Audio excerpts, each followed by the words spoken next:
Estamos empezando esta visita a Brasilia, es el segundo día. Tengo varias reuniones que hacen parte de la agenda oficial y en tanto varios de ustedes han tenido oportunidad de compartirnos información, documentación, que agradecemos porque es muy importante para escuchar a todas las voces. Encontramos muy importante también tener este espacio para escucharles, para recabar información. Yo vengo con instrucciones de la Comisión Interamericana de Derechos Humanos para brindar una escucha amplia a todos los actores de la sociedad brasileña para analizar la situación de libertad de expresión y reportar a la Comisión y balance al respecto. En esta línea tenemos, entiendo, un orden tenemos una limitación de tiempo y nos excusamos porque puede entenderse con muy poco tiempo para tanta información. Por eso mismo, nuestro comunicado de prensa habilitó hasta el día 21 de febrero para recibir documentación que será complementaria a la que recibamos acá durante la visita. Giovanni, no sé si quieres hacer algún planteamiento. Só uns detalhes logísticos. Bom, somos muitas pessoas, como a gente tinha comunicado na carta, ao redor de 5 minutos por pessoa, ou controlar o tempo. Então, vai sempre disparar algum alarme quando estiver chegando em 5 minutos. Em geral, é bastante consensual a ordem, não temos estabelecidas nenhuma ordem de intervenção, podem seguir a ordem como forem sentir à vontade. Se alguém come um pouco do tempo, pode prejudicar alguma pessoa que vai se pronunciar um pouco depois, então a gente pede que por igualdade entre as partes tentamos nos ater nisso. E daí uma questão de ordem técnica também.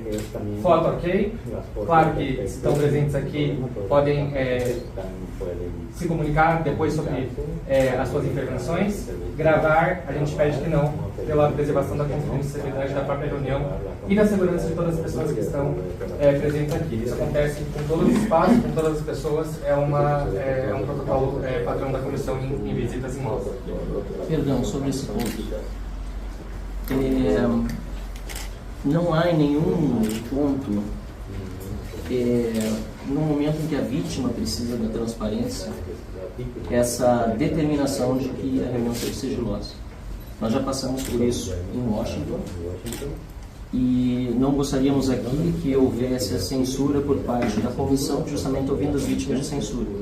Então nós insistimos e vamos manter, desta vez, apesar de na vez passada nós termos protestado contra aquela decisão, a transparência dessa reunião e, portanto, ela será 100% gravada e filmada. Nesse caso, o relator delibera, mas esse é o protocolo padrão, o relator deliberará. Eu não acredito que haja um prejuízo para as partes que não será gravada, toda a transparência pode ser reportada depois da forma como os senhores desejarem por meio de comunicação. Esse é um padrão que segue em todas as reuniões, nenhuma reunião será gravada, nenhuma reunião com nenhuma das partes será gravada. O relator pode deliberar, mas essa é a orientação padrão que a gente tem. Eu contesto porque nós tivemos a situação em Washington, enviamos um e-mail pedindo as notas. Lamentavelmente as notas não vieram com as informações toda a reunião, inclusive havia informações que não condiziam inteiramente com aquilo que nós havíamos discutido. Enviamos um novo e-mail pedindo que bases legais a OEA estava utilizando para não permitir a filmagem e até o momento não houve resposta. No que, senador Girão, nós entendemos que não há base legal, nós pesquisamos tudo e por isso nós vamos manter a filmagem, porque isso nos preserva. Nós somos as vítimas de abusos e de censura e nós precisamos que as pessoas saibam exatamente o que está acontecendo nessa reunião. Si me permite, es un objetivo mío como cabeza de esta delegación que los espacios sean serenos, que la escucha sea amplia. Entiendo que si eso es un elemento importante para ustedes, lo que le pediría a la delegación es que yo asuma un poco las intervenciones a efectos de que no vaya a haber atribución a mis colegas, que son equipo técnico que me está apoyando.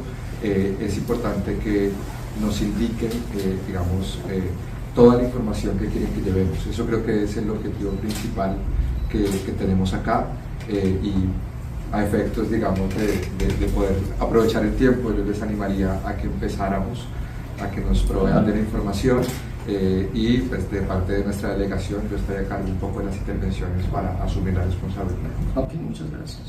Também queria fazer uma intervenção antes de começar, contar um tempo. Ontem, os senhores estiveram no Supremo Tribunal Federal. Nós consideramos, com todo respeito, serem os abusadores principais do que nós estamos vivendo no Brasil. Eles tiveram 1h30 de conversa. Até nós estranhamos por que os abusadores foram ouvidos antes das vítimas, né? É um procedimento que não é muito comum, mas eles tiveram 1h30. Nós aqui vamos ter 5 minutos cada, não sei quantos somos, mas gostaríamos de ter pelo menos o mesmo tempo. Eu acho que seria justo, seria algo razoável, e eu queria fazer esse pedido a você, porque tem muito material para se falar sobre as barbaridades que estão acontecendo no Brasil. Las visitas de la comisión y sus diferentes oficinas tienen una metodología, no se agotan solo con la visita, precisamente por eso hay una temporalidad adicional para recibir información, que también podemos hacer tratados de solicitud de información a las distintas entidades, con lo cual muy seguramente el intercambio con el STF y con las distintas entidades no se agota en la reunión del día de ayer. Yo animaría un poco a que aprovecháramos el tiempo, a que procuráramos aportar la mayor cantidad de información y arranquemos. Eu acho que fica a cargo de cada um. Quem quiser ser o primeiro, eu prefiro ficar mais para trás. Deixa eu só fazer a introdução, que o Giovanni tinha combinado comigo que eu faria uma introdução como anfitrião do evento, aqui do momento. Nós somos parte do Instituto Livre Mercado, é uma organização que tem a responsabilidade de avançar as ideias de liberdade no país. Obviamente não há liberdade de mercado se não houver liberdade de expressão, e é muito importante esse termo, e eu acho que o mais importante, até como advogado que sou, em atuação no Supremo Tribunal Federal, ser dito que não começou qualquer abuso no dia 8 de janeiro. Os abusos começaram com aquela imagem que está ali atrás, que foi censurada a revista Cruzoé, que é uma revista importante do meio tradicional brasileiro, uma revista bem importante, que ela trata, inclusive, era uma situação do Toffoli, que era o presidente da época, que nomeou de ofício, inconstitucionalmente, o ministro Alexandre de Moraes para conduzir o evento. Então, acho que essa é a primeira premissa que eu acho que deve ser colocada aqui, que nenhum abuso começou com aquelas pessoas que estão presas, grande parte delas injustamente até hoje, mas sim a parte disso, ou seja, a censura está no Brasil instalada institucionalmente há 6 anos, e a gente vem aqui defender essa ideia para que as pessoas, né, em especial os parlamentares, que individualmente têm sofrido, até porque eles têm algo que os indivíduos no Brasil têm a menos, eles têm imunidade parlamentar, e mesmo o Supremo, que deveria respeitar essa imunidade parlamentar, não tem feito isso. Eu só queria agradecer a todos que estão aqui no Instituto Livre Mercado, aos parlamentares que estão aqui, que fazem parte, todos eles da Frente Parlamentar pelo Livre Mercado, para que a gente siga defendendo essas ideias de liberdade, em especial a liberdade de expressão, porque sem ela a gente não vai ter nenhuma outra liberdade.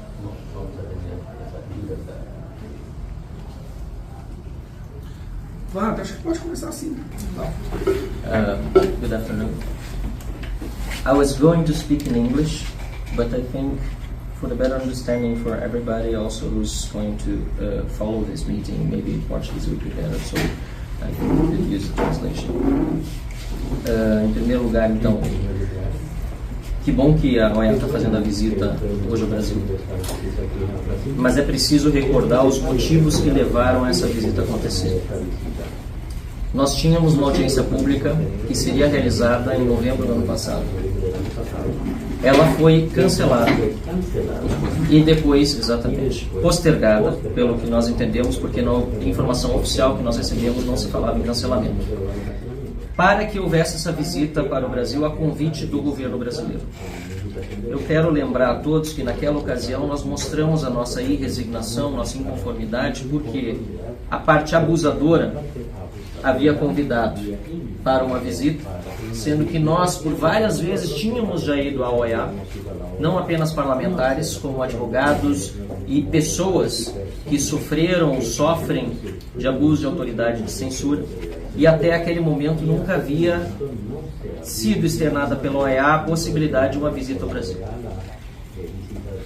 É claro que entendemos que essa visita é muito importante por nós estarmos aqui sendo ouvidos e muitas outras pessoas poderem expor, mesmo que em apenas 5 minutos, e por isso o STF, o abusador, teve 1h30 para 2 pessoas e nós temos 5 minutos cada um, porque são inúmeros.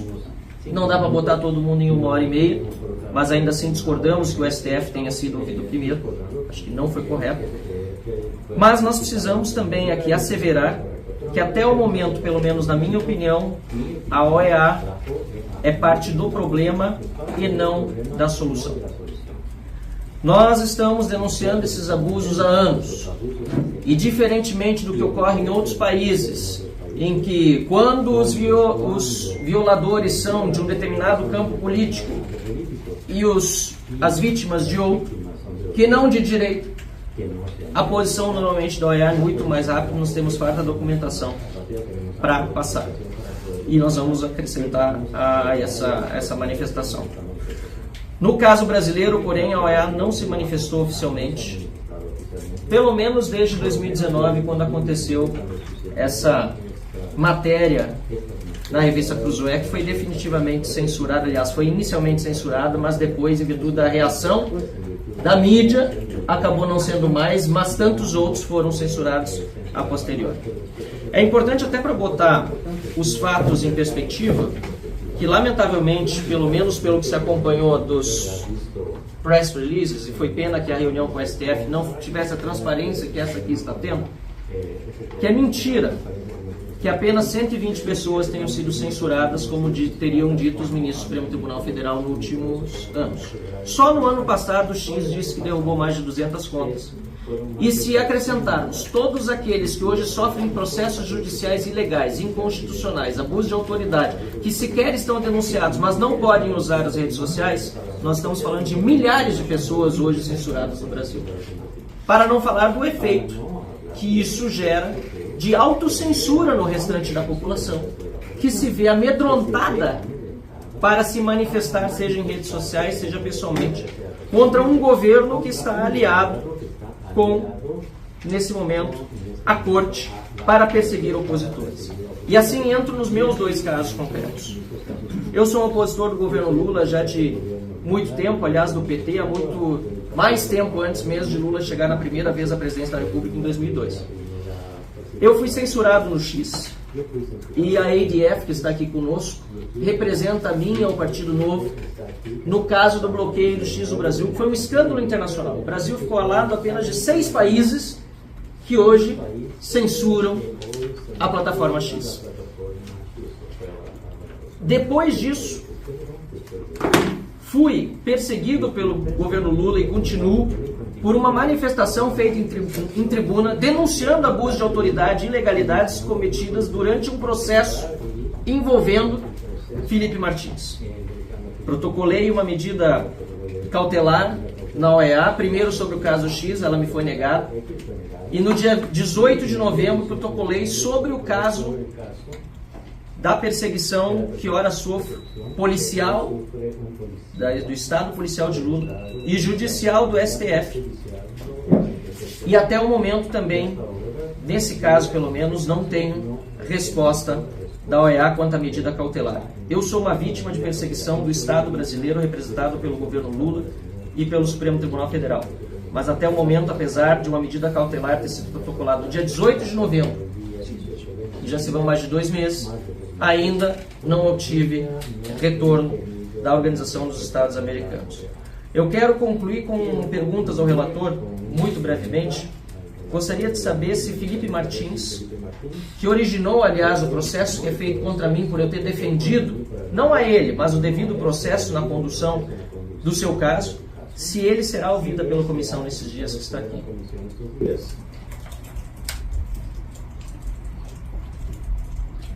Hemos recibido desde que se sacó el comunicado de prensa un volumen muy alto de solicitudes que se están procesando de manera triangular entre el equipo que está desplegado en terreno y el equipo que nos acompaña desde la sede.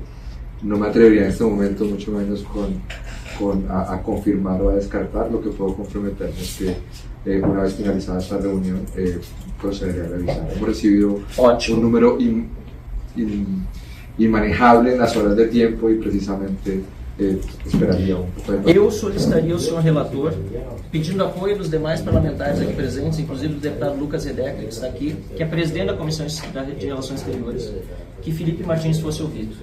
A OEA é independente, é um órgão multilateral, o Estado brasileiro deve respeitar os seus regulamentos e, obviamente, também a Constituição.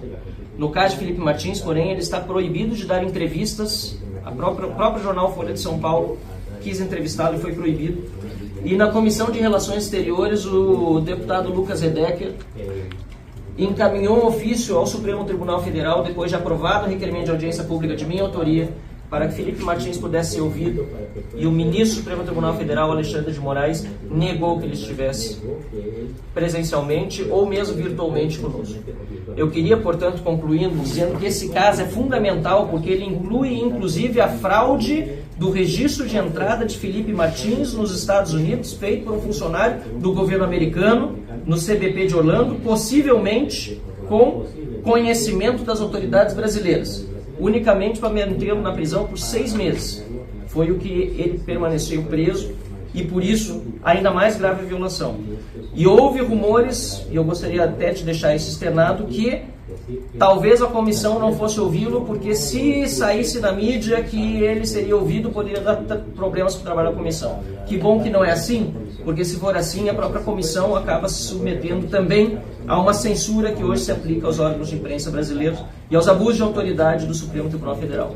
Então, se eu tiver concordância dos meus colegas, eu gostaria de fazer essa sugestão para que Felipe Martins fosse, ainda que virtualmente, ouvido, porque o caso dele, na minha opinião, é um dos mais abusivos, grotescos e claros dos abusos de autoridade e da censura que acontece no Brasil. E para concluir, então, nos meus 30 segundos, que eu peço a gentileza do relator que me conceda agora, só pedir que a Organização dos Estados Americanos realmente cumpra com o seu papel e faça algo em relação ao caso do Brasil. Nós estamos há muitos anos já pedindo. Eu corro risco todos os dias, como todos os nossos colegas. Nós não temos medo, porque nós continuamos enfrentando e estamos aqui para justamente tratar desse tema com o senhor, mas a gente precisa que órgãos internacionais como a OEA ajam de acordo com aquilo que se espera deles. Então esse é o nosso pedido. Muito obrigado pela atenção. Posso só complementar? Aí eu já aproveito e falo 2 minutos só. Eu acho que é bom porque que você já Marcelo e tem esse papel. assunto mesmo. Tá, pode ser? Eu sou deputado do Rio Grande do Sul, Lucas Redecker, e estou ainda presidente da Comissão de Relações Exteriores. No dia 9 de outubro, o deputado Marcel Arraten fez, e estou aqui por isso que o Marcel pediu que eu estivesse aqui para tratar desse assunto como presidente da comissão, um requerimento para que nós pudéssemos solicitar uma audiência pública chamando o Felipe Martins justamente para falar das incoerências relacionadas aos registros da visita do Felipe Martins aos Estados Unidos, que foi o que resultou na prisão preventiva dele em 2024. Nós recebemos, e aí o deputado Marcel encaminhou, e aí nós, justamente por essa questão da medida cautelar que haveria contra o Felipe Martins, nós resolvemos consultar o STF, justamente para que não gerasse problema ao Felipe Martins na condição dele participar da nossa comissão, primeiro de forma presencial.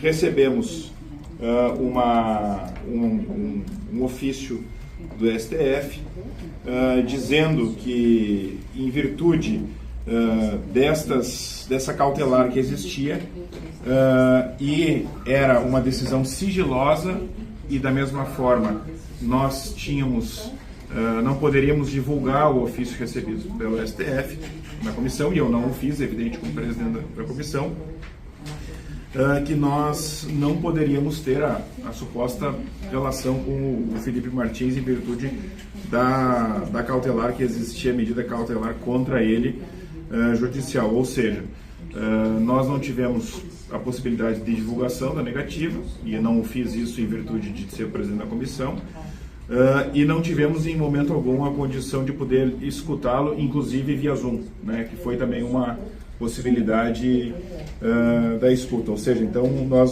só gostaria de deixar registrado só o encaminhamento que o Marcel fez de forma formal no trâmite que nós tivemos na comissão, consultando o STF, enfim, e tendo todas as negativas, inclusive até a própria ofício encaminhado pelo STF negado de divulgação desse ofício. Então, acho que seria isso, né, Marcelo? Menos de 5 minutos, só para deixar relatado aqui.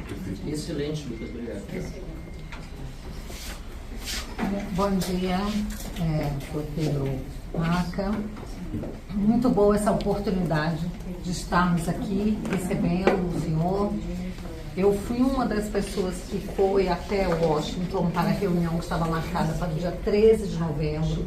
Estávamos em missão oficial e fomos surpreendidos com o adiamento daquela reunião, sobre, inclusive, o argumento de que haveria uma visita feita ao Brasil e então marcada uma nova reunião. Eu quero já aqui solicitar que essa reunião seja marcada em breve para que a gente possa, sim, ser ouvido lá em Washington. Mas, aproveitando essa oportunidade, quero dizer que, assim como tantos brasileiros, eu também sou vítima da censura do STF e do TSE, a Corte Eleitoral. Eu tenho inúmeros inquéritos, inclusive faço parte do inquérito chamado das fake news ou do fim do mundo, como disse um ex-ministro do Supremo Tribunal Federal, que foi um inquérito aberto quando os jornalistas da Cruzoé começaram a investigar o envolvimento do ministro Dias Toffoli nas questões ligadas à gravíssima corrupção. E então ele, como presidente do Supremo, mandou abrir um inquérito por meio da portaria 69, e esse inquérito vai completar 6 anos nos próximos 2 meses. 6 anos de inquérito, sendo que existe decisão do Supremo que diz que mais de 3 anos para um inquérito sem conclusão é uma violação, é um abuso.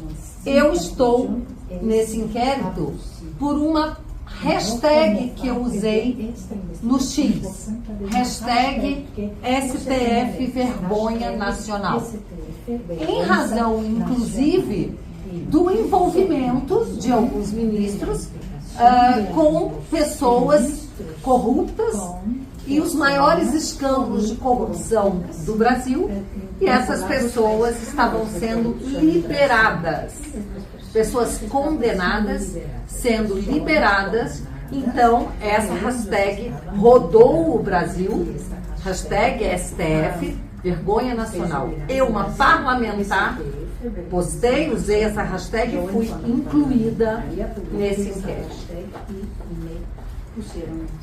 Posteriormente, foi aberto um novo inquérito, o inquérito 4828 das milícias digitais. A pedido da PGR foi arquivado, mas o ministro Alexandre simplesmente abriu um outro inquérito e vários outros que são filhotes desse inquérito das milícias digitais. E o escopo desse inquérito, no qual eu também estou, é claramente investigar os opositores ao regime do Lula da Silva, né, e a esse regime, hoje, como disse a Carla, que é uma verdadeira ditadura. Bem, aquelas pessoas que não se alinham ideologicamente à censura, à regulação de redes, à perseguição políticas, são incluídas nos inquéritos. E eu quero dizer que as minhas contas bancárias ficaram 9 meses abertas, sendo investigadas, e ao final nada se descobriu de errado. Então estou nesses inquéritos e tem um processo, que esse sim já está terminado, que é a respeito de uma publicação que eu fiz, eu e o Flávio Bolsonaro, falando o seguinte, um vídeo do Lula falando sobre as pessoas que são MEI. MEI é um microempreendedor individual. Então, uma pessoa que, ao invés de ser empregado, ela abre uma pequena empresa. E o Lula fez um vídeo falando que eles não eram empregados ou não tinham os direitos trabalhistas. Eu perguntei o que o Lula, durante a campanha eleitoral de 2022, o que o Lula tem contra os MEI. Se você é MEI, vote no Bolsonaro. Essa minha postagem foi removida, considerada fake news. E olha que eu botei o vídeo do Lula e fiz uma indagação, uma pergunta. O que o Lula tem contra os MEI, e se você é MEI, vote no Bolsonaro. E eu e o Flávio Bolsonaro, cada um condenados a pagar R$30 mil de multa. Uma multa que não está prevista em lei. $6 mil. $6 mil de multa por uma postagem. Isso, quando eu contei isso na Espanha, para os parlamentares, eles ficaram abismados, disseram, essa é a essência de uma campanha eleitoral. Você dizer que o seu candidato é melhor do que o outro. Então, nós estamos impedidos até mesmo de fazer campanha eleitoral. Esse processo já terminou. Nós não temos mais para onde recorrer e, obviamente, vamos submeter à comissão, porque isso é uma violação ao meu direito de expressão, à minha liberdade de expressão e à minha imunidade parlamentar. Quero dizer que foi proposta uma ADPF, que é uma ação que examina os preceitos fundamentais. E o Supremo Tribunal Federal entendeu que essa DPF questionava aquela portaria 69. E ele entendeu o seguinte, que deve-se observar a proteção da liberdade de expressão e de imprensa, nos termos da Constituição, e aqui eu cito também a Convenção da Costa Rica, mas excluindo do escopo do inquérito matérias jornalísticas e postagens, então estão excluídas do escopo do inquérito, compartilhamentos e outras manifestações na internet, feitas anonimamente ou não. Agora aqui que vem a questão, desde que não integrem esquemas de financiamento e divulgação em massa nas redes sociais. Bom, eu nunca financiei postagem, nunca paguei por postagem, mas eu tenho, a exemplo da Carla, quase 8 milhões de seguidores em todas as redes. O que eu posto impacta as massas. Então, o que significa divulgação em massa nas redes sociais? O Supremo, em seu acórdão, nunca explicou o que isso significa. Mas parece que aqueles parlamentares ou pessoas que publiquem e alcancem muitas pessoas, sem financiamento, estão sendo impedidas de se comunicar. Mais uma violação à minha liberdade de expressão e também à minha imunidade parlamentar. Já viu meu tempo? Então, é isso. Obrigada. Só para deixar claro para o relator, a portaria 69, a ordenança 69 é a que autorizou a abertura das investigações. Esta é a ordenança que a diputada menciona. Obrigada. Só avisar os parlamentares que chegaram depois, segundo o relator, está seguindo a ordem de 5 minutos, respeitada a 1h30, né? Já falou até agora o Marcel, a Carla Zambelli, a Bia Kiss e o deputado Lucas Redec, certo? O próximo vai ser o deputado Gustavo Gaia, né? Então o Nicolas chegou depois, o pessoal que chegou depois, só esse aviso do próximo passo. Deputado. Uma questão de ordem, depois do Gustavo, os mais idosos e eu me Você tem toda a preferência. No debate de direitos humanos, eu tenho preferência. Você não é idosa, não é idosa. Tá bom. Vamos seguir. Me arranja o papel, Anderson, só para fazer a inscrição e a Doada. Posso começar? Sr. Vaca, é um prazer recebê-lo aqui no nosso país. Vamos tentar fazer o melhor proveito possível desses 5 minutos, um tempo muito curto, né, levando em consideração todo o sofrimento que a gente tem vivido nesses últimos anos, né, em todos os atropelos, os ataques e o desrespeito a direitos humanos e a nossa Constituição Então eu espero poder fazer alguma coisa nesses 5 minutos. Vaca, nós fizemos uma reunião, acho que foi ano passado, na sede da Comissão Interamericana de Direitos Humanos, e eu lembro que eu falei uma frase lá nessa audiência.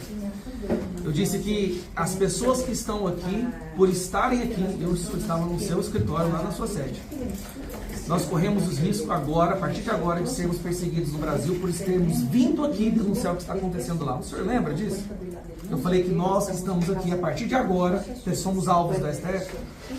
Desde então, Marcel Van Hatten foi colocado em um inquérito por suas palavras, sendo que ele é um deputado federal, ou seja, ele é inviolável por suas palavras. Carla Zambelli foi decidido por uma corte aqui no Brasil que ela deveria perder o mandato dela pelas palavras dela. Bia Kicis colocado no inquérito por causa de suas palavras. Eu colocado no inquérito por causa de minhas palavras. E muito provavelmente todos que estão aqui estão em inquéritos, não por roubar, não por desviar dinheiro público, não por cometer crimes, por nossas palavras. Nós somos parlamentares. Parlare é a nossa função. Nós temos a blindagem sagrada da Constituição de podermos falar o que nós quisermos e somos todos agora réus por nossas palavras. Então, quando o Marcel Van Hatten disse que, pela nossa percepção, a Comissão Interamericana dos Direitos Humanos não faz parte da solução, mas parte do problema, eu sou obrigado a concordar com ele. Se alguma coisa tivesse sido feita desde as primeiras reuniões, talvez hoje nós não estaríamos nessa situação calamitosa, desastrosa que a gente se encontra. Então, eu poderia aproveitar esses 5 minutos para fazer uma defesa e explicar para o senhor todos os crimes que o STF cometeu contra mim. Eu preparei, bonitinho. Muito bonitinho eu preparei, mas eu não vou falar sobre mim. Eu fiz um vídeo sobre isso daqui ontem, não sei se o senhor assistiu. Assistiu? Porque 5 minutos não dá tempo. Mas eu preparei algo melhor. O senhor ontem teve uma reunião justamente com as pessoas que se posam como defensores da democracia, baluartes da verdade, aqueles que defendem as instituições. E eles falaram para vocês algumas coisas que não têm a menor relação com a realidade. Tudo começou, a censura no Brasil começou com aquilo ali. Quando uma investigação da Lava Jato descobriu que o ministro do STF estava envolvido no maior esquema de corrupção que o mundo já viu.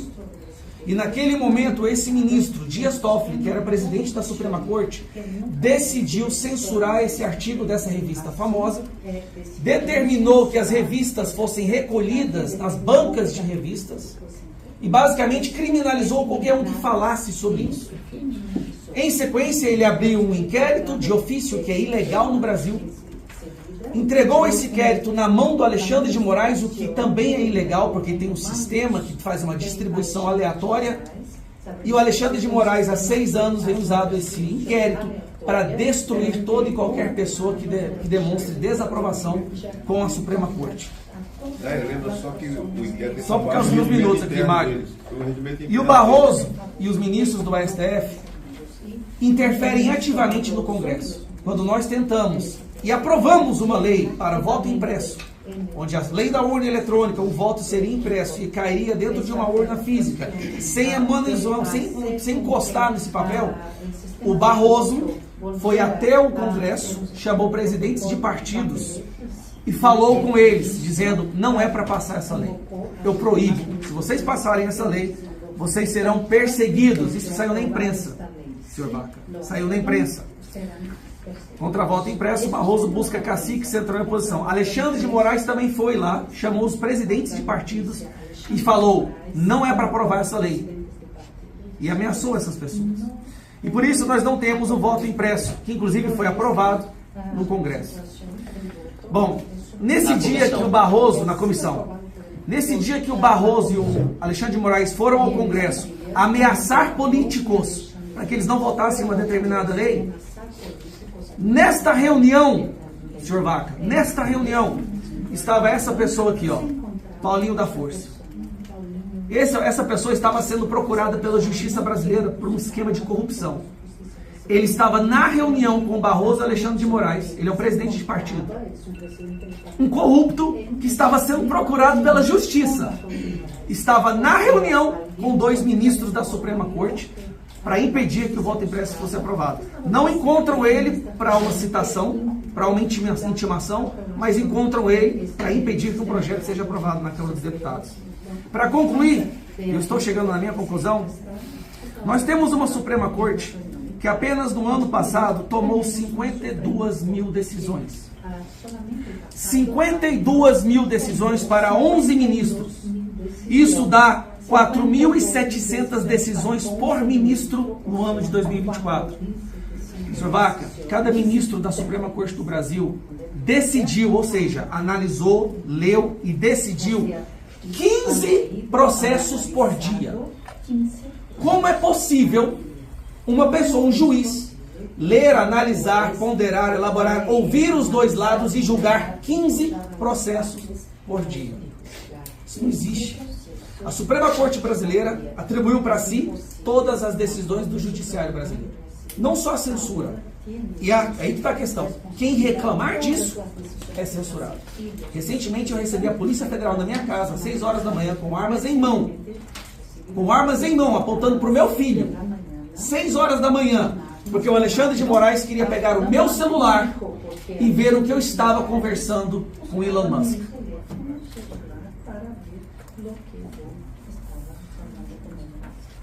Então é isso. É isso. Que vocês façam alguma coisa e façam valer a existência dessa instituição. Porque se vocês forem esperar o Brasil virar uma Venezuela, aí o senhor vai ter que fazer igual o senhor faz agora no seu Twitter, que é fazer notas de repúdio por jornalistas que estão presos, nota de repúdio por pessoas que estão presas em ditaduras. Mas eu nunca vi o senhor fazer uma nota de repúdio para Paulo Figueiredo, Rodrigo Constantino, Fiuza, para o Tavares, jornalista português que ao entrar no Brasil foi impedido de entrar aqui pela Polícia Federal, pela Vicky, uma jornalista alemã que também foi detida no aeroporto. Eu nunca vi fazer uma nota de repúdio pelo Terça Livre, a maior empresa de jornalismo conservador que o Brasil já viu, que foi fechado a ofício por Alexandre de Moraes. E o Alan dos Santos, o dono dessa empresa, está foragido nos Estados Unidos com mandado de prisão. Prisão. Um jornalista famoso que falava com milhões de pessoas todos os dias. Por favor, faça alguma coisa. Faça alguma coisa. Obrigado. Pessoal, só para seguir a ordem aqui, fica à vontade. Então, seja muito bem-vindo ao Brasil. Acredito que foi providencial essa sua vinda, nada acontece por acaso, mesmo com a interferência do governo brasileiro para ser adiado aquela nossa reunião em novembro. Eu refaço aqui o pedido da deputada Bia Kicis para que nós mantenhamos aquela agenda. Mas a sua vinda para cá, acredito que foi um tiro no pé naqueles que queriam, de uma certa forma, adiar, legitimar alguma coisa, porque o senhor está sentindo o que está acontecendo aqui no Brasil. O senhor está percebendo. É muito estranho não termos nessa sala aqui atrás a grande mídia brasileira acompanhando isso.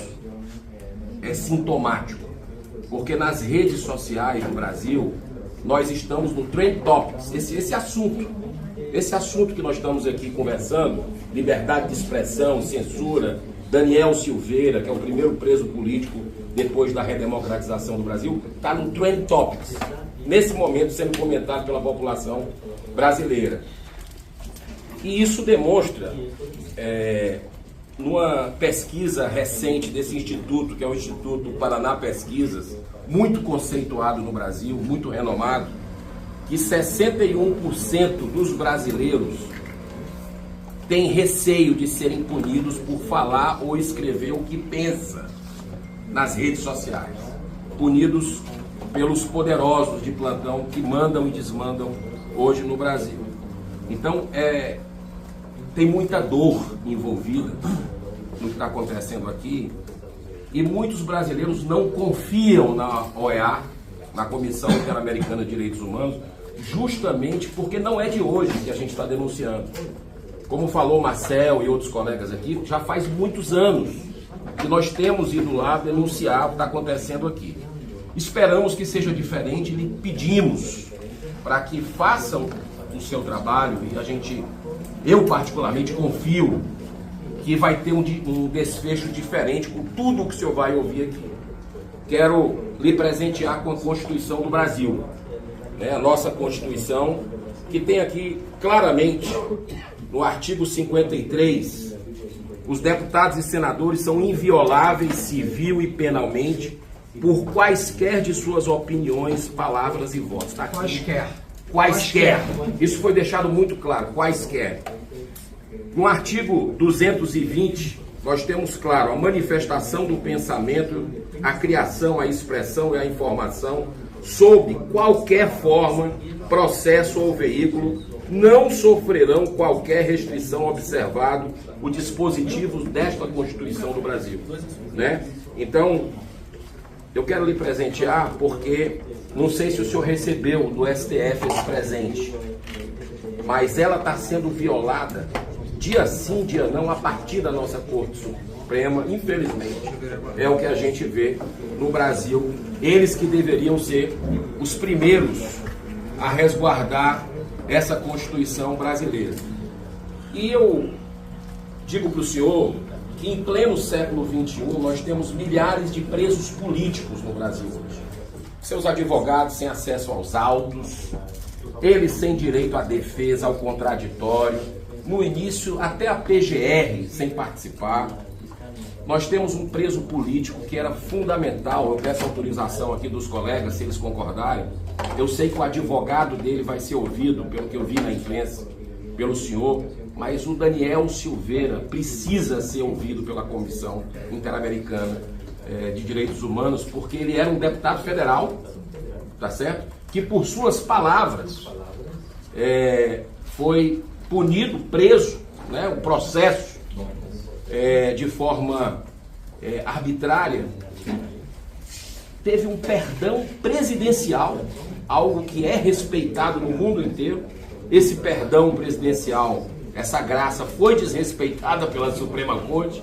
Para uns vale, para os progressistas, né, que se chamam, mas para quem é de direita e conservador, esse perdão não está valendo no Brasil. E eu queria colocar para o senhor que tudo começou ali, né, nessa matéria que eu quero entregar. A gente vai deixar o material todo guardado para o senhor, mas é fundamental que o senhor tenha o início desse processo todo, que foi a partir dessa revista respeitada, independente, que foi censurada em 2019.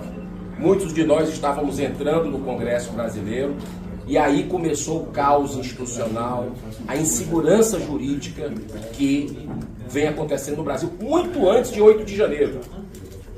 2019 nós começamos a ter censura. O Pacto São José da Costa Rica, eu não vou entregar porque nós estamos aqui por ele, está sendo violado no Brasil. Nós tivemos aqui, hoje, que o senhor teve ontem, o presidente da Suprema Corte do Brasil soltou essa pérola, uma das pérolas. Ele só fala em política, no exterior. A gente não vê isso nos Estados Unidos, ministros da Suprema Corte dando entrevistas, falando fora dos autos, mas esse nosso ministro, ele soltou essa pérola num evento político da União Nacional dos Estudantes. Nós derrotamos o bolsonarismo. Nós quem, cara pálida? Nós quem? Ele soltou isso no comício. Essa foi a primeira, vamos dizer assim, censura prévia de um documentário que eu tenho conhecimento no país. Um documentário do Brasil Paralelo, que é um grupo de mídia independente, de streaming, o que tem por trás da tentativa de assassinato do candidato à presidência. Sem ver o material, sem assistir o documentário, isso foi censurado no Brasil. Eu entrei aqui, Pedro Vaca, uma das causas que eu sempre abracei antes de sonhar em ser político é a defesa da vida desde a concepção, contra o aborto. É o que é o primeiro direito da liberdade, o direito de nascer. Nós não podíamos falar. A campanha do então presidente Bolsonaro não poderia ligar o presidente Lula à defesa abortista do aborto, que ele sempre foi. O partido sempre tentou legalizar o aborto, o PL tradicional, que durante 30 anos correu aqui, era do PT para legalizar o aborto.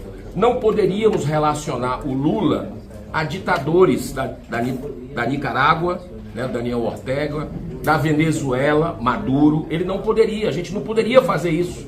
Então, para concluir, o que nós estamos vivendo no Brasil é algo surreal que precisa de uma providência da OEA. Eu vou encaminhar todos esses documentos aqui para o senhor e esse requerimento que o Senado fez na mesma esteira do que foi feito na Câmara dos Deputados para ouvir Felipe Martins, né, que era o secretário especial da Presidência para Assuntos Internacionais. Nós aprovamos o requerimento no Senado e não pudemos ouvir Felipe Martins no Senado da República do Brasil por proibição do Supremo Tribunal Federal. Então, é isso que está acontecendo no Brasil, uma cooptação, um bloqueio de um poder que não respeita os demais poderes e faz censura da nossa nação. Muito obrigado pela sua visita, seja sempre bem-vindo. Pessoal, eu sei que a função primordial de um parlamentar é falar, mas o tempo é curto. O deputado Ramagem, em seguida o deputado Coromário. Aqui, deputado Ramagem, Alexandre Ramagem. Quer falar mais perto aqui? Quer sentar aqui, Odilson? Não, está ótimo aqui. Consegue me escutar? Está com a tradução, né? Feliz com a sua vinda aqui conosco. Eu sou deputado federal de primeiro mandato, de origem e carreira da Polícia Federal do Brasil. Eu sou delegado de Polícia Federal, delegado para melhorar a tradução, um funcionário da última classe da carreira. Fui indicado pelo presidente Bolsonaro a chefiar, presidir essa instituição. Uma grande arbitrariedade do Supremo Tribunal Federal não deixou uma atribuição exclusiva do presidente da República. Isso para demonstrar que isso já vem antes do governo anterior, impossibilitando o governo de poder trabalhar e executar. Eu não me dei por rogado e resignado, me candidatei a deputado federal. Hoje eu sou deputado federal pelo Rio de Janeiro, mostrando que a população entende as arbitrariedades que vêm desde então. Logo no primeiro ano de mandato, nós tivemos uma CPMI, uma Comissão Parlamentar Mista de Inquérito. É uma comissão do Congresso Nacional que visa investigar, e no caso nós estamos investigando os atos do 8 de janeiro, que o senhor já deve conhecer em parte, e a gente quer trazer aqui a totalidade do que aconteceu. O governo se mobilizou para fazer maioria na mesa dessa comissão e maioria do seu plenário. Mas nós, de oposição, fizemos um verdadeiro trabalho de mostrar as perseguições e as arbitrariedades. Nós construímos um relatório da oposição. Esse relatório tem cerca de 300 páginas. Eu trago ele hoje aqui, em português, traduzido em inglês também. Nós fomos 16 parlamentares, 8 senadores e 8 deputados federais, dos quais diversos estão aqui. Deputado Nicolas, de Minas Gerais, Jorge Seixas, de Santa Catarina, senador Gerão, do Ceará, Magno Malta, do Espírito Santo, e Damares, aqui do Distrito Federal, e eu, do Rio de Janeiro. O nosso relatório, o nosso voto, demonstra por fatos e fundamentos toda a perseguição política à direita, toda a quebra do ordenamento jurídico que é feita, o devido processo, legalidade, todo o sistema acusatório, juiz natural e da ampla defesa. O que a gente consegue demonstrar aqui é que foi feita uma narrativa de um fato que aconteceu, uma perseguição não apenas a pessoas do fato, mas toda a direita do Brasil, para censurar, calá-la, persegui-la, tirá-la das ruas, que nós estamos revertendo nas nossas redes sociais, tirá-la das redes sociais, do que nós estamos revertendo no Congresso Nacional, mas que está sendo colocado no Supremo Tribunal Federal, exorbitando suas atribuições e vindo de encontro às atribuições do Congresso Nacional, criminalizando a direita, tirando do debate político. Nessa comissão, no meio dessa comissão, eu acredito que eu tenha sido o primeiro parlamentar. Eu fui o parlamentar que mais tive representações aprovadas por demonstrar perseguição e as omissões para que aquilo acontecesse. Eu fui chamado na Polícia Federal a depor por falas minhas no Congresso Nacional, relativizando toda a minha imunidade parlamentar. Desse nosso trabalho que nós fizemos, surgiu o projeto da anistia, que é de minha autoria, que agora tramita no Congresso Nacional e com grande chance de aprovação nesse ano. Encurtando na palavra, O que eu demonstro aqui, com esse grande relatório, e ainda com o resumo que nós produzimos, eu trouxe ainda os principais presos políticos do 8 de janeiro, caso a caso, e trouxe ainda os diversos jornalistas que estão censurados hoje no Brasil e brasileiros jornalistas que estão no exterior tentando fazer essa comunicação e elucidar a população brasileira. O que fica claro dessa análise, se houver uma análise, no mínimo, minimamente imparcial e isenta, fica mais do que claro que nós vivemos uma perseguição política, atos verdadeiros antidemocráticos feitos por instituições nacionais contra a direita para tirá-la do debate político, quebrando toda a liberdade de expressão. Então, eu quero ter essa visita não apenas como um alento, mas que ela seja eficaz, eficiente, para que norteie, dê publicidade do que está acontecendo, mostre as ilegalidades e transmita à comunidade internacional. Muito obrigado. Na tampa. Parabéns, deputado. Próximo mandato. Próximos a falar, deputado Padovani, senador Magno Malta, deputado Nicolas Ferreira. Por favor, deputado Padovani, 5 minutos. 5 minutos. Boa tarde a todos. Eu vou ler também para ficar mais fácil. Venho aqui hoje denunciar um caso de violação da liberdade de expressão no Brasil do qual sou vítima. A empresa hidrelétrica Itaipu Nacional, estatal vinculada ao governo brasileiro, está me processando ao exercer o mandato como deputado federal, especificamente na minha função constitucional de fiscalizar e denunciar irregularidades. O motivo? Uma postagem no Instagram feita no dia 6 de setembro, onde denunciei invasões de terras produtivas e atos de violência nas cidades de Guaíra e Terra Roxa, no Paraná, promovidos por grupos indígenas. Esses conflitos não surgiram do nada. Essas invasões são incentivadas direta e indiretamente por ações da própria diretoria atual da Itaipu Nacional.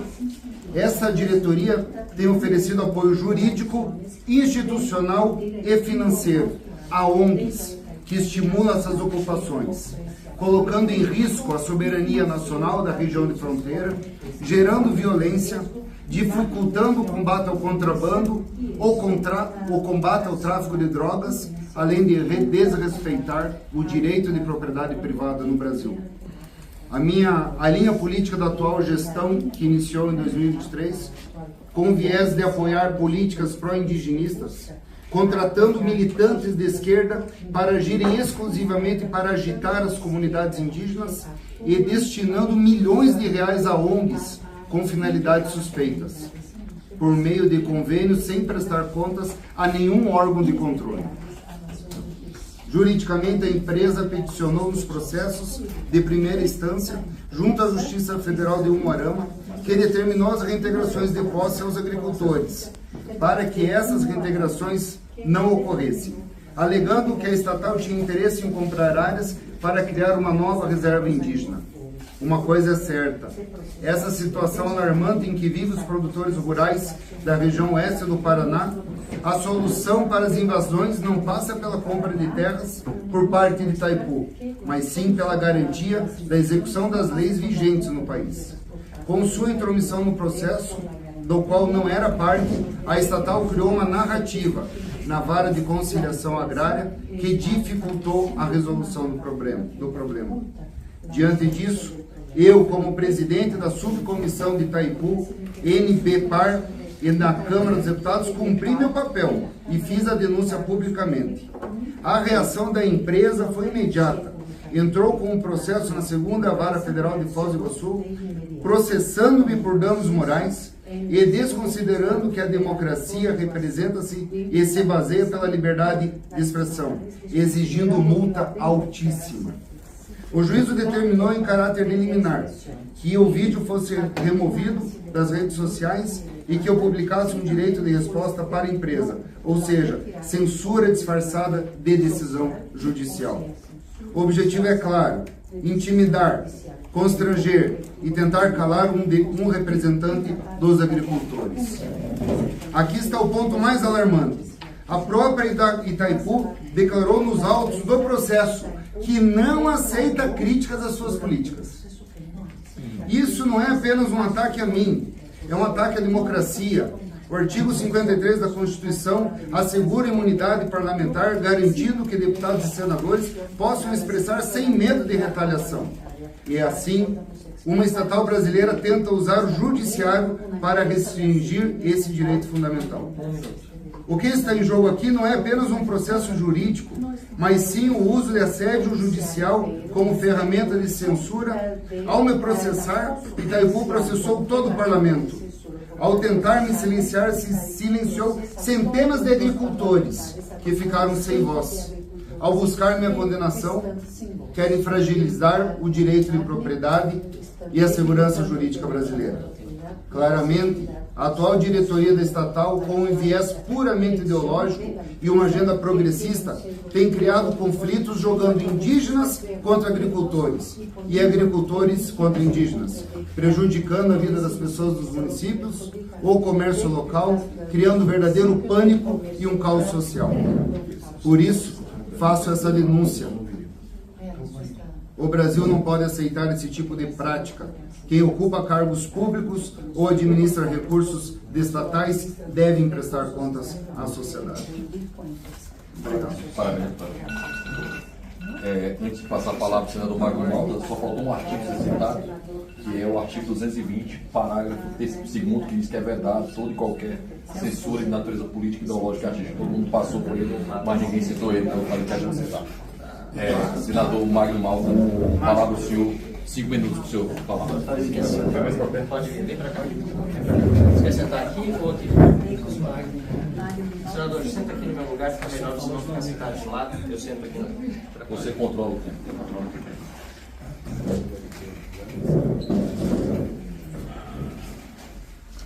Deixa eu tirar a pastinha aqui no seu da parte. Depois, deputado Nicolas.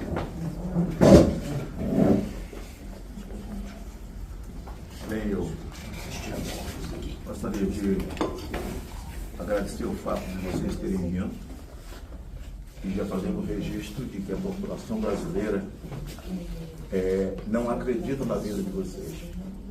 Me lembro que eu estive junto com o deputado Coutinho, senador Coutinho, senador Girão e o Marcel Van Hatten. Nós fomos os primeiros a ir lá ao encontro de vocês, levar as primeiras denúncias, e as pessoas diziam a nós: eles receberam na quinta e vão jogar na sexta, eles nunca vão olhar esse negócio.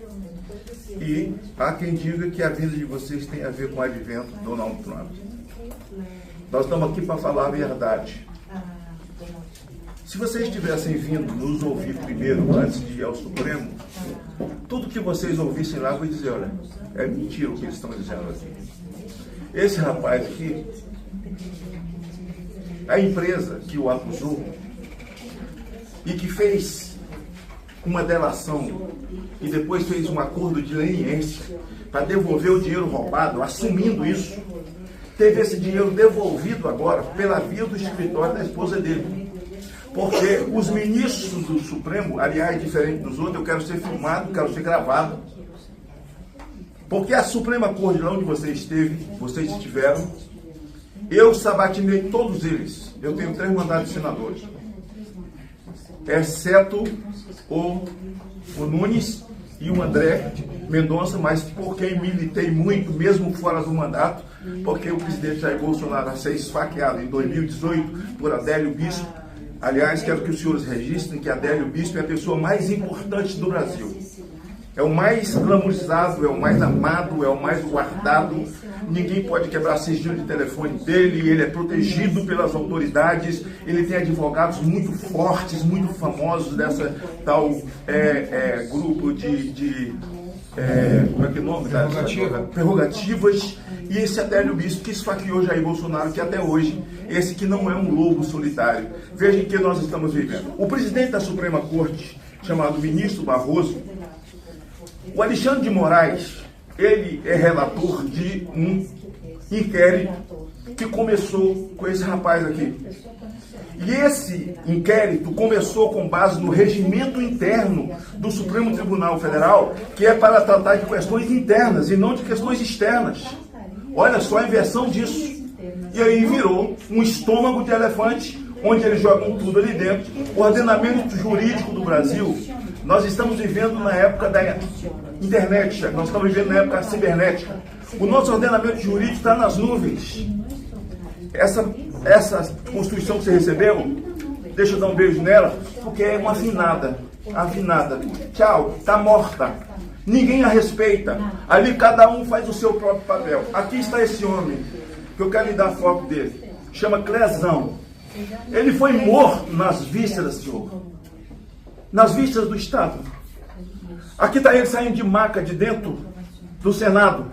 Aqui está a família dele. Ele não quebrou, ele não fotografou, ele simplesmente estava lá. A PGR, que de uma certa forma não é ouvida, e quando é ouvida sempre está do lado da Suprema Corte, pediu para soltá-lo, por falta de prova e pelas comorbidades que ele estava doente. Ele morreu lá dentro. A esquerda do Brasil, que vocês conhecem, vocês estão lá para estudar esses assuntos, em 64, eles falam que o Herzog desapareceu nos porões da ditadura. Esse cidadão aqui desapareceu nos porões. E o sangue dele está na mão do Supremo Tribunal Federal. De Alexandre de Moraes, que aliás é o CEO daquele negócio lá, está na mão dele. Essa família aqui sofrendo. Aqui está o advogado, o nosso presidente da Suprema Corte, o senador, o ministro Barroso, fazendo o seu discurso, um comício no meio de jovens da Uni, dizendo: acabamos com o bolsonarismo. Bom, a não ser que ele nos convença a ser a favor de aborto, a favor de ideologia de gênero, a favor de invadir terra dos outros, aí acabou mesmo, né? Mas veja, isso é papel de ministro, e aqui é ele. Cadê o vídeo? Esse vídeo aqui, quero que você escute a voz dele, dizendo o seguinte: eleição não se ganha, se toma. E ele estava lá pousado do seu lado ontem, deve ter contado mentira pra caramba. Aqui. Aqui ele aqui, ó.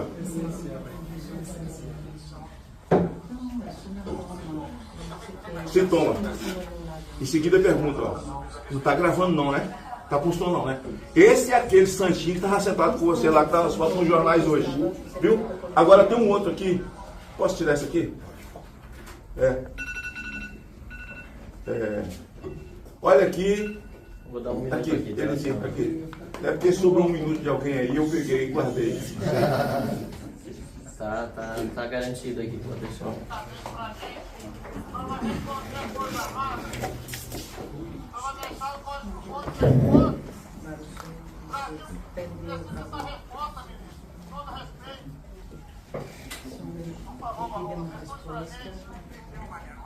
Perdeu o mané numa bola. Perdeu o mané. Essa senhora aqui, me perdoa. Essa senhora aqui, tá vendo aqui?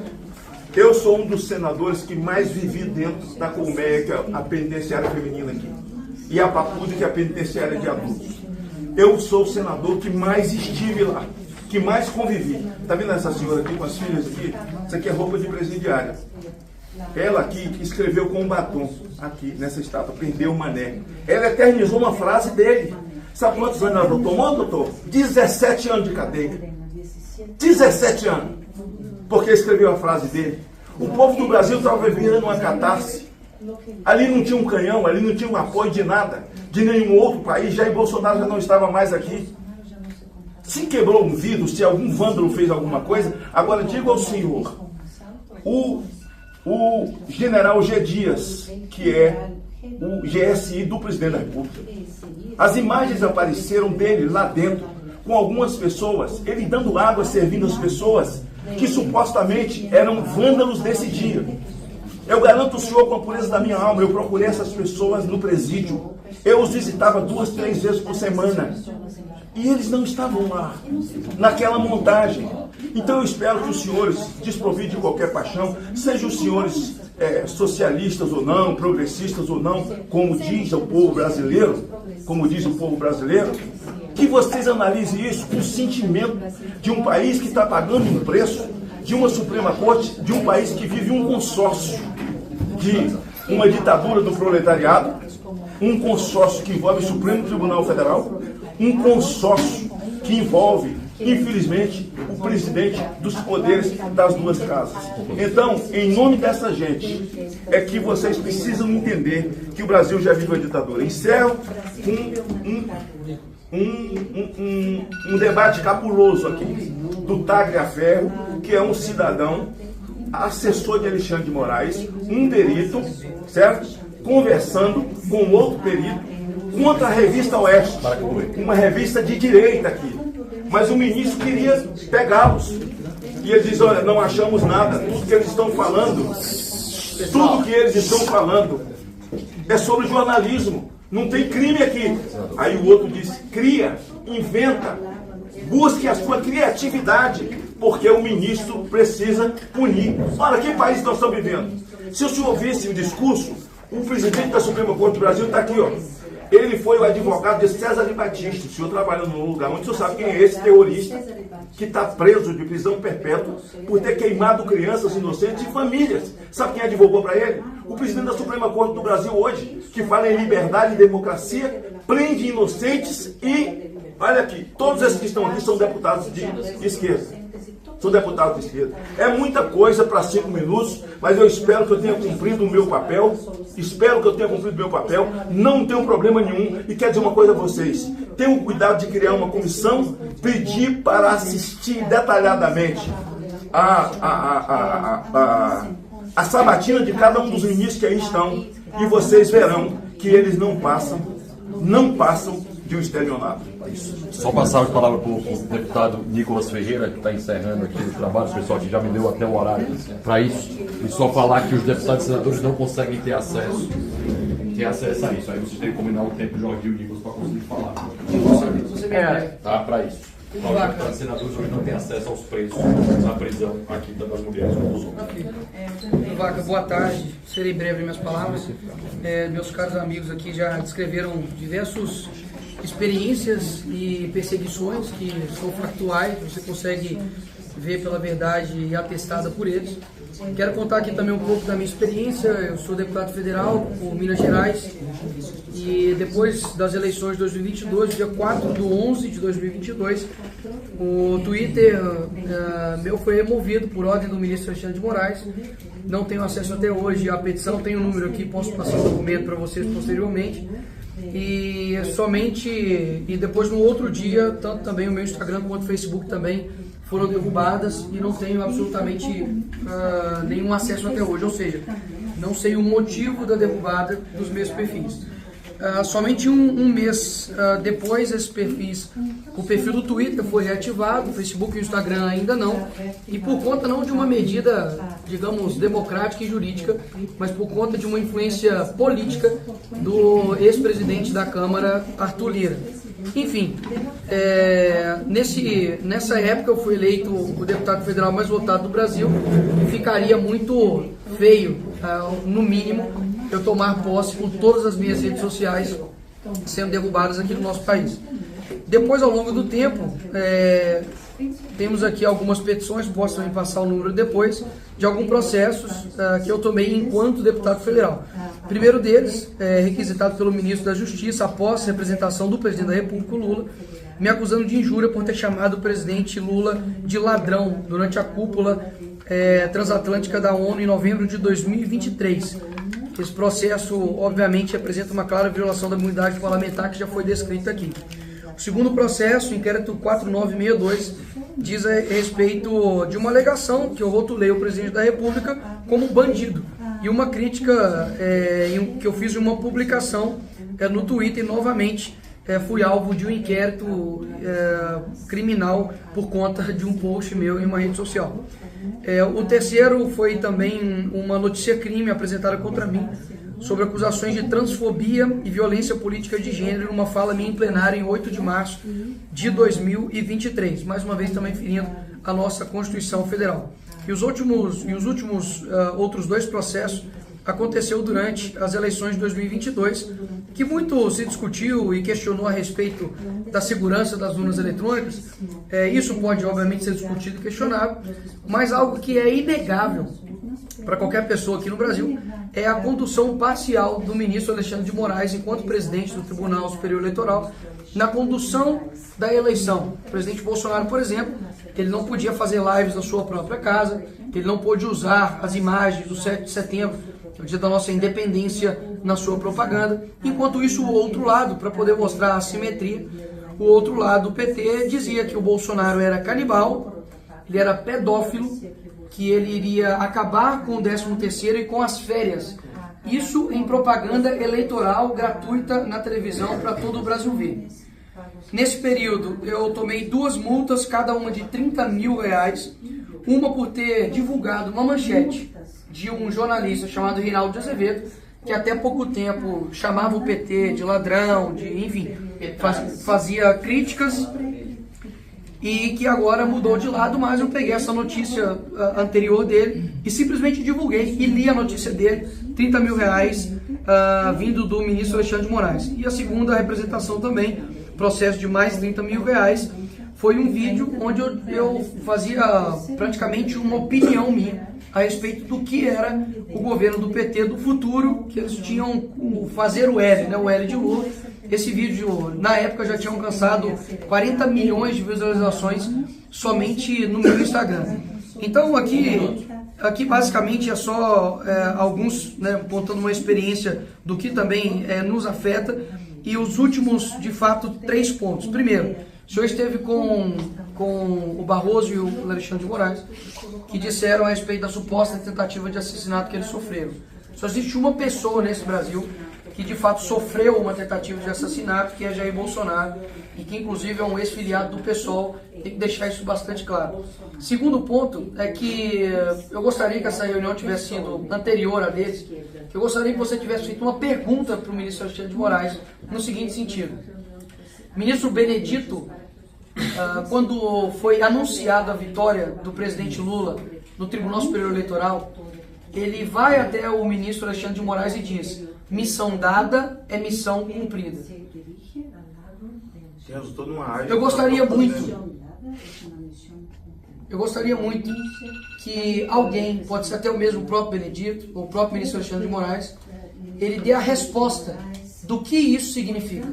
E a partir dessa resposta vai ficar muito claro que tudo isso aqui, mais do que comprovado, a veracidade vai ser ainda mais atestada. E mais uma vez, faço aqui, para poder finalizar a minha fala, faço coro ao Clezão que morreu, às famílias que estão presas até hoje. Tenho contato, por exemplo, com uma esposa chamada Norda, que tem o seu esposo preso, tem um filho de 8 anos, ela está grávida agora nesse momento, e que, enfim, está dependendo muito de pessoas como o senhor para poder ter a coragem que eu vejo que falta em muitos homens na vida pública para poder falar a verdade e expor ao mundo. Espero que o seu relatório não seja para lá ou para cá, mas ele seja verdadeiro, porque a verdade eu espero que ela prevaleça sobre esse cenário aqui. Obrigado, Pedro Vaca, e que o Senhor te abençoe. Sou eu? Primeiramente quero... Só para deixar a questão bem no limite do horário. Tá. Então... Não, aí fala e depois... Primeiro eu quero te agradecer a sua disponibilidade de vir ao Brasil para ouvirmos a respeito de todo esse ataque que está acontecendo contra o Parlamento e a liberdade de expressão. Eu sou o deputado Carlos Jordi, fui líder da oposição entre 2023 e 2024 e no dia 18 de janeiro, em pleno recesso parlamentar, a Polícia Federal invadiu a minha casa às 6 da manhã, esporrando a porta, pularam a janela da minha casa, esporraram a porta, me acordaram com a minha filha e com a minha esposa e com um mandado de busca e apreensão que eu não sabia do que se tratava. E eles vasculharam a casa toda, pegaram a minha arma registrada, eu tenho registro da minha arma, pegaram meu passaporte diplomático, o meu celular, pegaram o meu computador. A Polícia Federal tinha 21 dias para fazer a perícia em todos esses itens e depois disso eu entendi que o que estava havendo era uma busca e apreensão em decorrência de investigações do 8 de janeiro. E aí o que aconteceu para que a Polícia Federal embasasse essa busca e apreensão que foi determinada pelo ministro Alexandre de Moraes? Eles pegaram uma conversa entre um apoiador meu, comigo, em que ele me chamava de meu líder, e supostamente esse meu apoiador teria participado do 8 de janeiro, porque ele tinha uma foto que foi do 8 de janeiro, só que a foto foi forjada. A foto era da posse do presidente Bolsonaro em 2019, inclusive na foto tinha um broche, tinha uma praguinha, um adesivo da posse do Bolsonaro que foi apagada. E esse meu apoiador, inclusive, ele saiu da prisão porque o advogado provou que não era do 8 de janeiro. Mas a Polícia Federal ainda assim fez uma busca e apreensão na minha casa. Eles tinham 21 dias para fazer a perícia. Já se passou mais de um ano e nenhum dos meus itens me foi devolvido. Eu não posso sequer sair do país. Eu tive retirada de mim. Eu não pude ir na OEA. Eu não pude ir na posse do Trump. Eu não posso sair do Brasil, eu não posso defender a minha família porque retiraram a minha arma, e nós estamos nessa situação em que, a partir de toda essa escalada de autoritarismo, nós ficamos com medo de falar na tribuna, de nos posicionar, simplesmente porque muitas vezes nós questionamos as decisões do Supremo Tribunal Federal que não tem um respaldo legal, como os inquéritos que são ilegais, que não estão previstos na Constituição, eles não podem instaurar inquérito de ofício. Nós questionamos esse tipo de atitude que vai avançando, inclusive, contra pessoas que não têm foro de prerrogativa de função, como são os que foram presos no 8 de janeiro. Tudo que nós queremos é que haja uma pacificação no país, mas tem um poder que está se julgando acima dos demais, perseguindo deputados, perseguindo pessoas comuns e se julgando os donos do nosso país. Então, por isso que eu peço aqui ao senhor que possa ter, como disse aqui o Nicolas, somente imparcialidade. Nós não queremos que haja uma tomada de lado. Eu acho que as questões, as provas, tudo que foi trazido aqui deixa muito claro que há um avanço de arbitrariedade, há um abuso de autoridade que tem que cessar, e ao meu ver, ministro Alexandre de Moraes, Barroso e outros têm que ser denunciados na Corte Interamericana de Direitos Humanos. Obrigado. Rodrigo, é um segundo mesmo, só por questões de números, Pedro, só realmente para poder finalizar. Aqui estão os parlamentares, acredito que em sua maioria, todos estão aqui, são os deputados parlamentares mais influentes na rede social, no Congresso. Isso, e também de votos. O que isso quer dizer? De que nós somos uma ameaça, tanto no âmbito eleitoral, quanto também no âmbito de combate, de informação na rede social, e somente a título mesmo para você entender a magnitude. Eu hoje tenho mais de 35 milhões de seguidores em todas as redes sociais. O vídeo recente que eu postei deu 326 milhões somente no Instagram. Eu falo isso só para poder compreender a magnitude do porquê que eles querem fazer isso conosco. Não é que eles não querem que os vídeos sejam amplamente divulgados. Eles não querem que os nossos vídeos não sejam amplamente divulgados. E após isso, eu sofri de todas os institutos possíveis e governamentais, de pressões, de processos, tanto criminais quanto de perseguições jurídicas, por causa de um vídeo. Repito, por causa de um vídeo.